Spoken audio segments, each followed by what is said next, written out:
How's it going, everybody? This is Radishhead, and welcome back to another episode of Upland Analysis. Today, as I'm recording this, in about 5 minutes, we're all going to find out exactly what position we get for the Los Angeles plane and train terminal unlocks.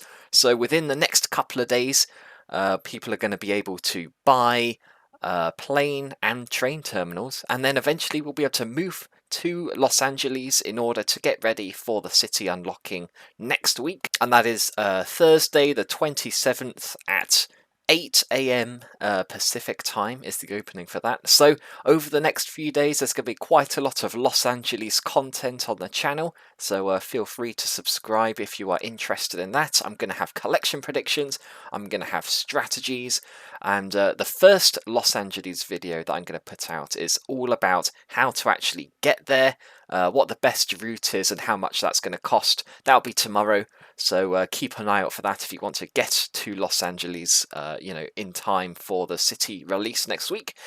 But today I wanted to do something a little bit different because as I'm sure you're aware, we're all kind of invested in this crypto game here in Upland, but there's no secret that the crypto space has had a little bit of struggle recently, and I found it quite amusing in some regards because sure, we're all kind of hunkering down. It could be a bear market, who knows how long it's going to be here for, but Upland seems to be a little bit of a refuge from the negative activity that's happening elsewhere in the crypto space. And I thought this would be a really good opportunity just to have a chat about Upland, its kind of position within the crypto market, because it's a little bit of a weird one, Upland, quite unique. Why UPX isn't a directly tradable crypto asset that you can buy and sell directly for dollars on the store, why I think it's a good thing. So for those of you who don't know, Upland isn't the only game in this space. It's not the only sort of NFT, play as you earn, property building trading game. There's a few of them, and Upland isn't even the biggest one. The ones that you hear the most about are probably Decentraland and Sandbox. Now, why do we hear more about those than Upland? If you go on one of these websites that tracks activity of these different dApps, these crypto games, Upland is always consistently very high. It might be top 5 at the moment, so it's no joke, but you don't really hear about Upland at all compared to Sandbox and Decentraland.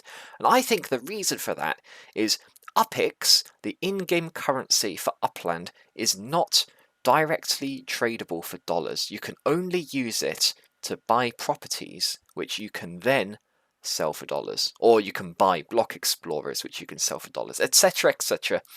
Whereas in Sandbox and Decentraland, their internal currencies are actually directly tradable crypto assets, which was really good news for them a few months ago when this NFT gaming space was absolutely booming a few months ago, and people who were invested a little bit in Decentraland and Sandbox suddenly saw their portfolios just explode in value. And I remember on the Discord we were getting multiple people every day saying, why can't Upland do the same thing? Why isn't Upland on the blockchain? Like, they're going to fall behind the competition. Everybody's talking about Decentraland. Nobody cares about Upland because we can't sell our UPX for dollars. And I said at the time, it's all very well saying that now, but what if the market slows down? What about the long-term stability of the game? I'm not convinced that having UPX as a crypto asset is necessarily the best way forward. And hang on, I've just got to just listen out. I'm not hearing too many of those people now. I haven't seen many people now saying why can't UPX be directly tradable on Coinbase or whatever. I wonder why. Hang on. Hang on a minute. Oh, I see. So it's as I say, we're all kind of invested in the crypto space to some extent. Some of us more than others, but Yeah, as I say, it's just interesting that the amount of people who come onto the Upland Discord or the Reddit or even my channel saying, "Why can't I sell my UPX for dollars?"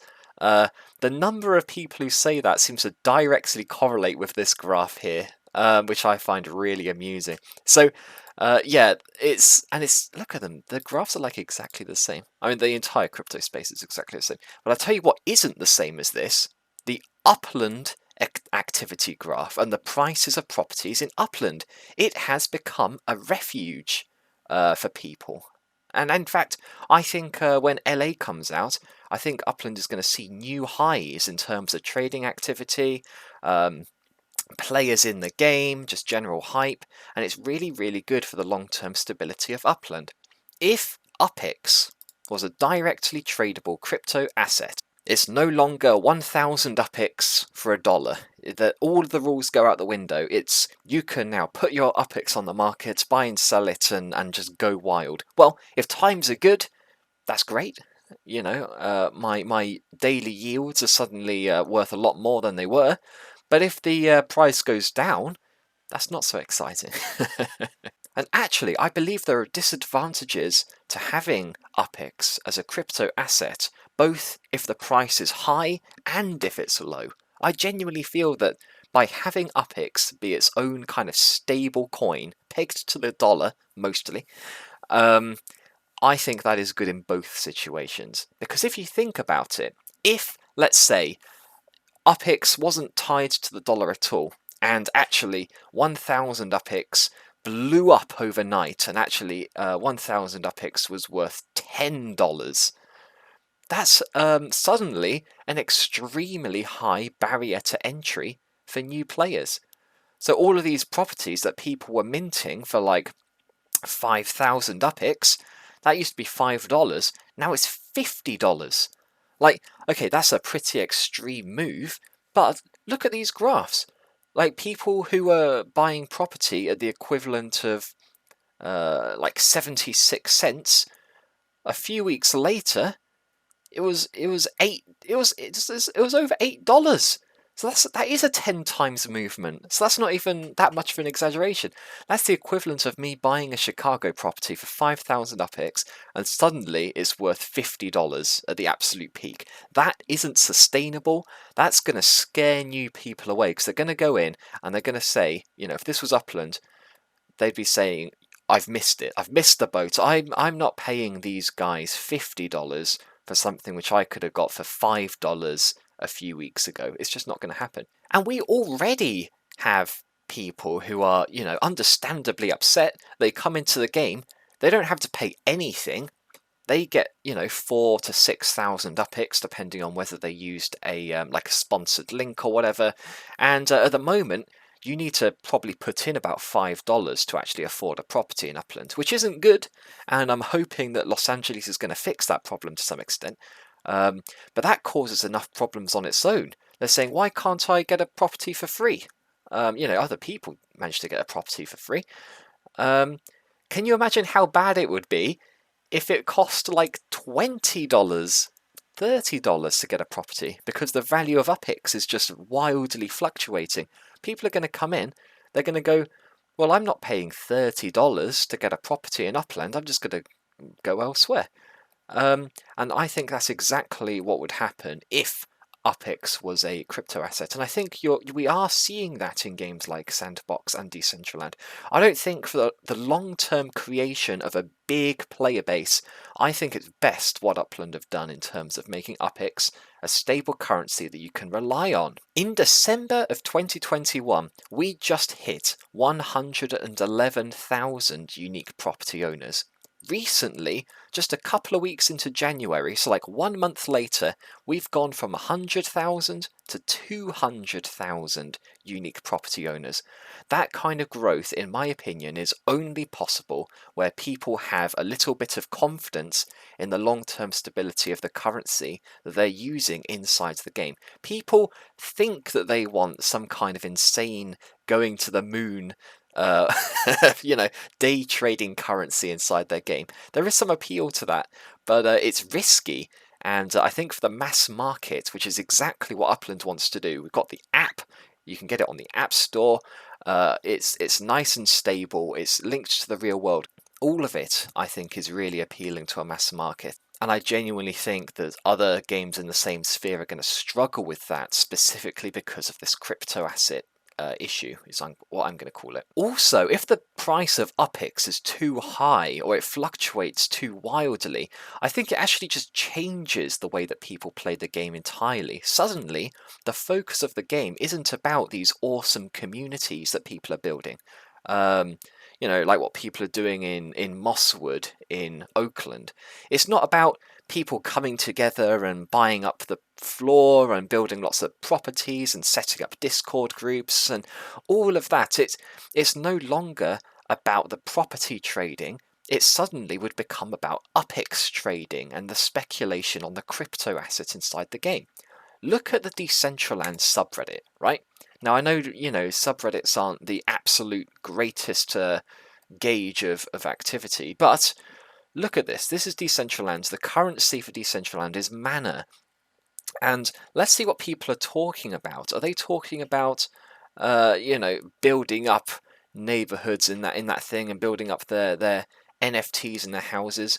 Some of them are, but a lot of the discussion, and especially when mana price was very high, a lot of it is just about the trading of the currency. I don't think some of these people even play Decentraland. Look, they're sending mana to MetaMask. Mana is dropping. Should I buy now? Will it level itself out at 80? Why is mana dropping? And just generally, just the general sense, it just doesn't have the same community feel as a game like Upland does. And I think that, again, is a direct response to the way that the currency system is integrated in those two games and the advantage that Upland has by having their in-game currency, UPX, more stable. We can make long-term plans in terms of communities and yeah, as I say this word a lot, it just gives the game a bit of stability. And of course, I've just been talking about what happens if the price is too high and the disadvantages that come with that. Well, obviously, there's also disadvantages if the price would fall significantly. Let's say you uploaded a property, you were selling it for 100,000 UPX, and overnight, the price of UPX dropped from 1,000 UPX a dollar to 800 UPX a dollar. Just a 20% drop overnight. Absolutely realistic in the crypto space. Well, your property might actually sell overnight. You get the money that you wanted. 100,000 UPX is in your account. You know, when you wake up and you're excited. You've you sold your property, you got your UPX, but then you check the price of UPX. You're like, oh, it's lost 20%.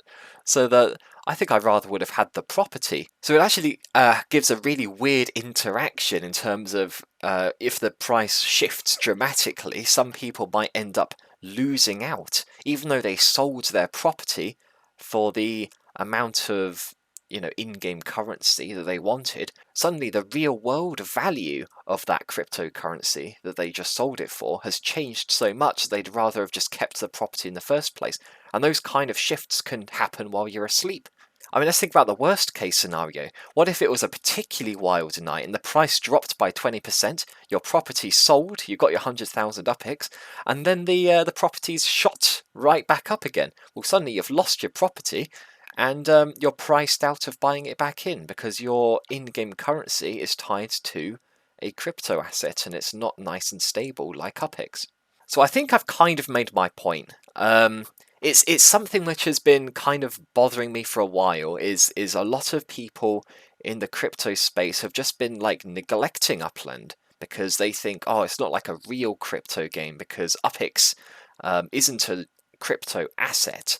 But Upland is still play to earn, it's still NFTs, and I think it does it in the best possible way for mass adoption. It's sheltered from the wider movements in the crypto space. In fact, I think it might be inversely proportional to the rest of the crypto space. Because Upland is nice and stable and the prices of these neighborhoods tend to go up over time, the people who have been, scared away from Sandbox and Decentraland, they might move money into a nice haven like Upland. So it'll be really interesting to see if Los Angeles is minted out by a lot of these big crypto whales who are looking for like an alternative revenue source aside from those other games which I've been talking about in the video. So it's sheltered from crypto movements, mass market friendly, it's got the app, and it's linked to the real world. I think it's way more exciting being able to say to people that you own properties in Los Angeles or Manhattan or Chicago than some fantasy world where, okay, your properties might be worth quite a lot there, but it doesn't really mean much to people outside of the game. Whereas if I can go, to my partner and say, hey, I bought another 10 properties in Manhattan yesterday, I wish, but that means something, right? And that kind of intrigues people. So just giving it that real world connection, I think is really big for Upland as well. So that's kind of my little story before we go into a whole series of Los Angeles videos. I hope you enjoyed it. Do you agree? I'm totally willing to hear some people in the comments say, no, Radish, you're all wrong. I would love to be able to sell my UPX directly for dollars, and sometimes I wish I could too, but I think for the long-term stability of the game and the long-term popularity of Upland, I think it is genuinely a really, really good thing that the only way you can get dollars into your account is by using UPX to buy properties in the game.